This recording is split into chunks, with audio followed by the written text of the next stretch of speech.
Mulakan dengan krisis tenaga global. Memang mengejutkan di North Ryde. Tiada perjalanan, papan iklan kosong, pam minyak ditutup. Harga minyak kekal tidak menentu. Harga minyak mentah Brent. Kesan daripada apa yang berlaku di Timur Tengah sangat dirasai di jalanan di sini. Ekonomi global secara rasmi sedang tercekik. Rejim Iran menutup sepenuhnya Selat Hormuz, menyebabkan kesan berantai dahsyat di seluruh dunia. Negara besar kini kehabisan bahan api, memaksa jutaan orang alami bekalan elektrik terputus, sekolah ditutup dan gas yang masih berbaki dicatu. Oleh itu, untuk membuka semula laluan air, tentera AS buat kali pertama menghantar armada bot drone tempur tanpa pemandu yang canggih ke zon perang aktif. Ini adalah bot laju robotik. Pentagon mengesahkan ia digunakan kali pertama dalam operasi Epic Fury. Bot laju ini dinamakan US Navy Global Autonomous Reconnaissance Craft, GARC, dan berukuran kira-kira 5 meter atau 16 kaki panjang. Ia boleh digunakan untuk pemantauan atau sebagai kamikaze terhadap bot serangan pantas Iran. Ukraine membuktikan konsep ini dengan melumpuhkan armada Laut Hitam Rusia menggunakan bot drone berani mati bernilai sekitar suku juta setiap satu. Untuk konteks, peluru berpandu anti kapal Iran bernilai jutaan dolar, manakala kapal pemusnah AS bernilai berbilion dolar. Jadi, ini sangat menjimatkan kos. Iran kini telah guna bot drone ini untuk serang kapal tangki minyak awam yang tidak dilindungi di Teluk. Setakat ini, kita tidak tahu dengan tepat sama ada AS telah menggunakan mana-mana kapal ini untuk serangan ofensif, tetapi kita tahu mereka mempunyai keupayaan untuk berbuat demikian. AS sangat berahsia tentang penggunaannya, tetapi kita tahu mereka telah mencatat lebih 400 jam dalam operasi ini sahaja. Hanya masa akan menentukan sama ada drone-drone ini benar-benar boleh membuka semula selat itu. Kerana, seperti yang anda semua mungkin tahu atau pernah dengar, Selat Hormuz sekarang adalah perkara paling penting di dunia, bukan sahaja dalam peperangan ini. Rantau Teluk Parsi menguasai sekitar 60% rizab minyak terbukti dunia dan lebih 40% rizab gas asli dunia. Tiada tempat lain di dunia yang mempunyai minyak dan gas sebanyak ini yang tertumpu di satu rantau. Situasi ini lebih bermasalah kerana banyak minyak dan gas melalui Selat Hormuz yang hanya 20 batu pada bahagian tersempit. Sekarang, mari kita lihat lebih terperinci dari segi angka dan siapa yang terjejas. Sekitar 20% perdagangan minyak dunia harian melalui selat itu sebelum perang, seperti yang ditunjukkan dalam carta di skrin anda. Di sebelah kiri carta, anda boleh lihat negara-negara yang mengeksport minyak itu dan di sebelah kanan, anda boleh lihat negara-negara yang menerima minyak tersebut. Sekarang, adakah anda perasan sesuatu yang menarik? Kebanyakan negara penerima minyak dari Selat Hormuz terletak di Rusia. Saya akan jelaskan kepentingannya sebentar lagi. Sebelum itu, mari lihat data ini dari perspektif berbeza. Sekarang kita lihat negara mana beli minyak dari Selat Hormuz, betul? Mari kita lihat berapa banyak bekalan minyak sesebuah negara yang datang dari Selat Hormuz dan tahap kebergantungan mereka. Ini menunjukkan negara yang paling terkesan. Jepun di tangga teratas dengan 93% import minyak melalui selat itu. Korea Selatan 70%, Taiwan 60%, India 60%, Thailand 55%, China 40%, Filipina 38%, Singapura 30%. Amerika Syarikat berada di bahagian bawah, kurang daripada 10%. Jadi, ia tidak terlalu bergantung kepada Selat Hormuz. Ini tidak bermakna Amerika Syarikat tidak terjejas, tetapi AAS sebenarnya tidak banyak menerima minyak dari selat itu. Sekarang, ini hanya menunjukkan kepada kita perdagangan langsung. Maksudnya, jika sebuah kapal tangki datang dari Selat Hormuz dan terus ke sebuah negara, maka kita akan nampak itu dalam carta tersebut. Namun itu bukan keseluruhan cerita. Kerana banyak negara juga terdedah secara tidak langsung, contohnya kapal tangki dari Selat Hormuz ke kilang penapisan di India. Sebuah kilang di India memproses minyak itu dan menghantarnya ke Filipina. Filipina masih bergantung pada saat itu, walaupun ia tidak muncul dalam carta tadi. Jadi, mari kita lihat pendedahan tidak langsung. Gambaran ini sebenarnya lebih teruk. Filipina meningkat dari 38% ke 93% jika ambil kira perdagangan minyak tidak langsung. Taiwan meningkat kepada 80%. Tetapi bagi Taiwan, situasinya lebih teruk lagi kerana semikonduktor. Sebenarnya, ia bergantung kepada perkara kecil yang orang ramai tidak begitu pedulikan tetapi sangat penting, iaitu helium. Kita akan bincang mengenainya dalam video ini. Di sini juga ada Korea Selatan 70%, China 60%, Vietnam 50%. Sekarang, ada lagi bahagian cerita ini iaitu simpanan strategik. Sesetengah negara ada wang lalu simpan minyak, yang lain tidak. Gambar itu menunjukkan dengan jelas tahap penderitaan setiap negara. Mari kita lihat perkara itu. Jepun mempunyai lebih 250 hari simpanan strategik termasuk simpanan kerajaan dan swasta.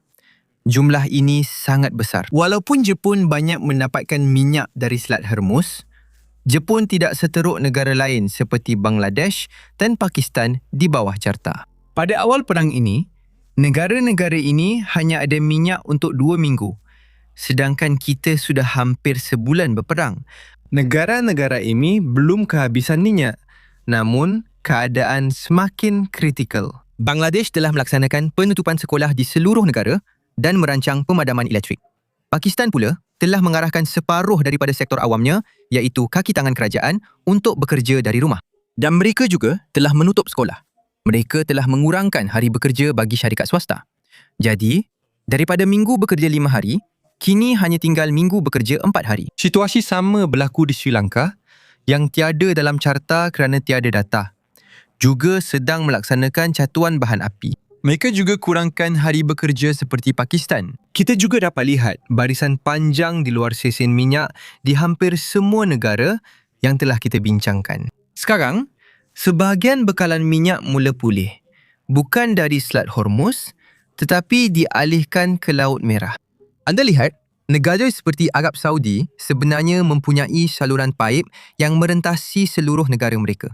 Jadi ia bermula dari timur, dari Selat Hormuz, sehingga ke barat melalui Laut Merah. Mereka hanya mengepam minyak merentasi negara itu dan memuatkannya ke kapal tangki di pelabuhan-pelabuhan di Laut Merah. Sekarang, apa yang menarik di sini ialah hakikat bahawa Arab Saudi sebenarnya membina saluran paip ini semasa Perang Iran-Iraq pada tahun 1980-an apabila situasi yang sama berlaku di mana Selat Hormuz ditutup.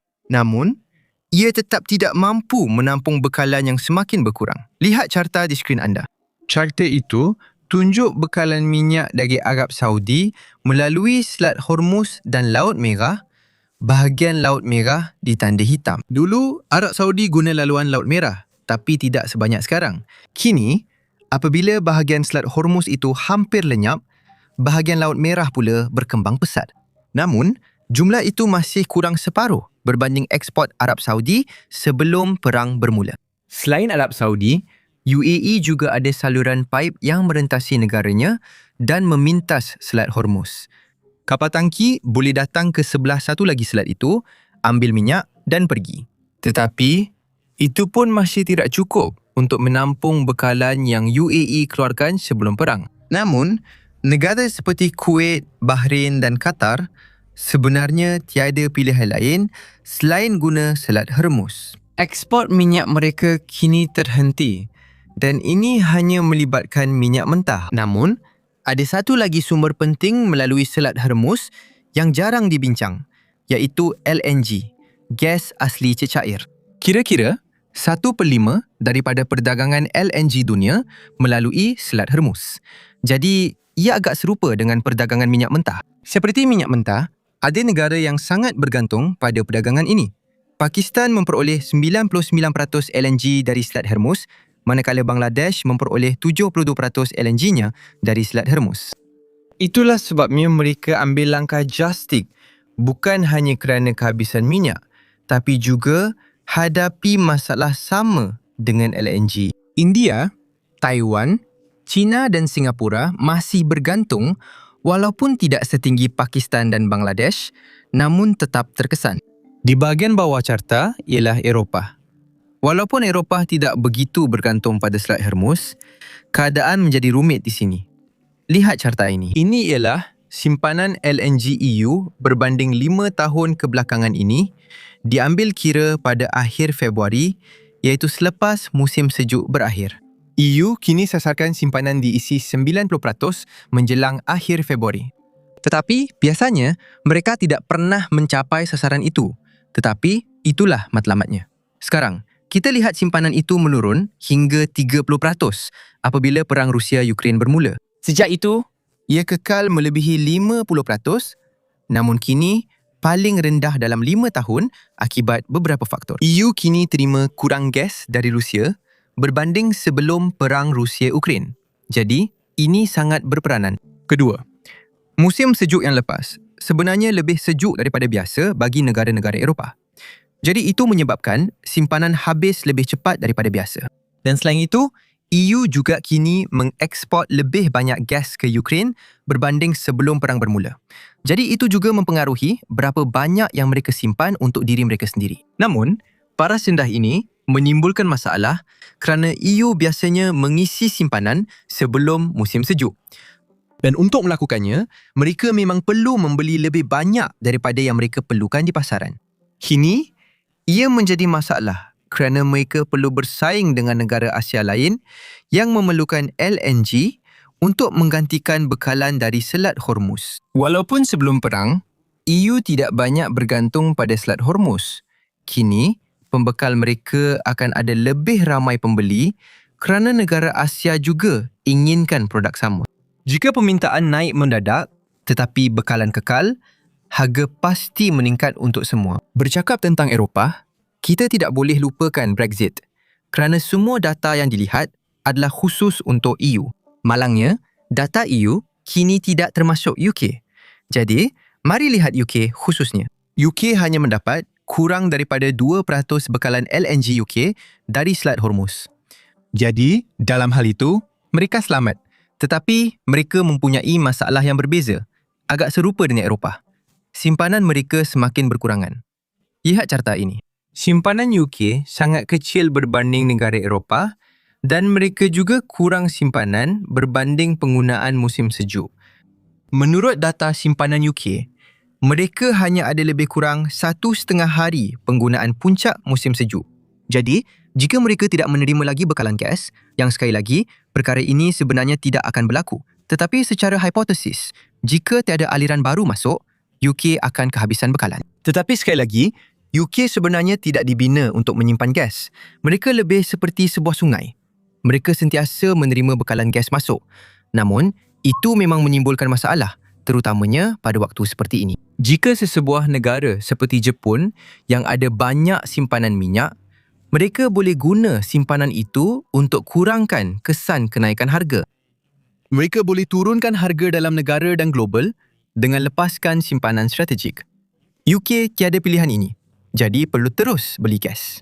Dan malangnya, harga gas akan naik kerana permintaan masih ada dan bekalan telah menurun dengan ketara. Malah, menurut laporan dari UK, harga gas di sana telah naik 50% berbanding Februari. Kita sudah merasai beban inflasi, terutamanya berkaitan minyak dan gas, yang merupakan nadi ekonomi moden. Tapi kita sebenarnya perlu bercakap tentang nadi sebenar, iaitu makanan. Itulah nadi utama mana-mana ekonomi, mana-mana manusia. Dan makanan juga sedang terjejas.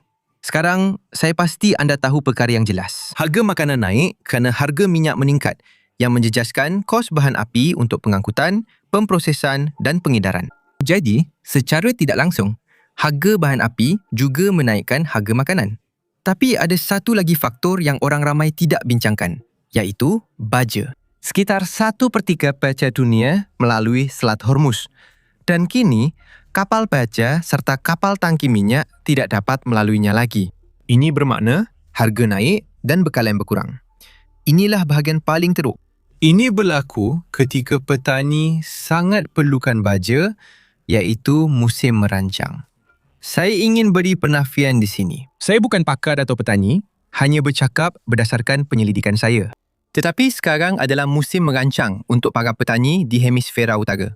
Dan inilah masa dalam setahun di mana para petani biasanya menggunakan paling banyak baja. Mereka sangat memerlukan dan harga semakin tidak terkawal. Lihat harga baja ini.